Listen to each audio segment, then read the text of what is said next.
Target's high-profile brand ambassadors change fashion in the blink of an eye. Changing the troubled retailers' fortunes is another matter. Guy Russo is Target's third boss in just over 4 years.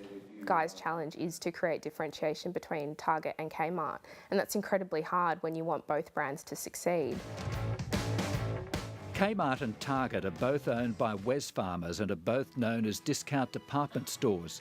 They compete with each other and also with Woolworths' Big W.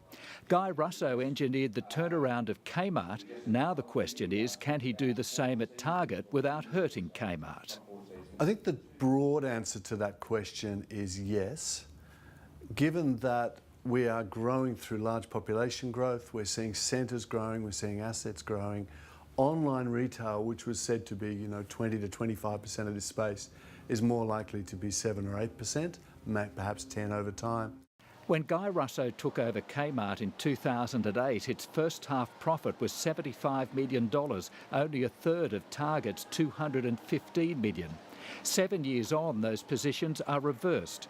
Kmart's first half earnings this financial year were $319 million, while Target has slumped to $74 million.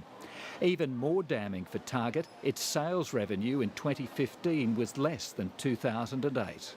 I don't know how much scope there is to go after a different customer with Target, given how overserviced the market is, and given it does play to a value customer. While Kmart has found its niche in the Australian retail landscape, one of Guy Russo's biggest jobs at Target will be to find where it sits. These Easter catalogues suggest Target still doesn't know where that is. This catalogue says to me that there's a massive disconnect. The Jean-Paul Gaultier collection is right through their shop windows, it's right in their advertising, it's right through the stores, and it's not in the catalogue, which says to me that they don't really know who they are. And on that point, Nancy Georges thinks Target's move into fashion, including catwalk parades more normally associated with Myer and David Jones, is another sign that Target has lost its way in the discount department store space. Having brand ambassadors in their advertising as well is a sign that they would like to be a little bit more Myer-ish and less discount-ish. But then you go into the stores and they still don't have the staff, they still don't have quality of other fashions.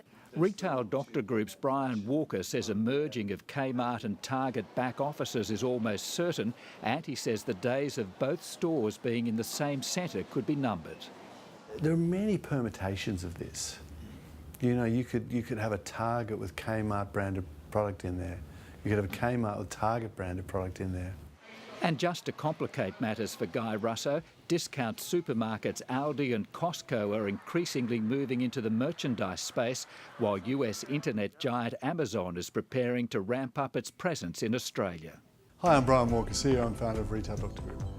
To visit this story and other stories, or to improve your business fitness, visit us at retaildoctor.com.au.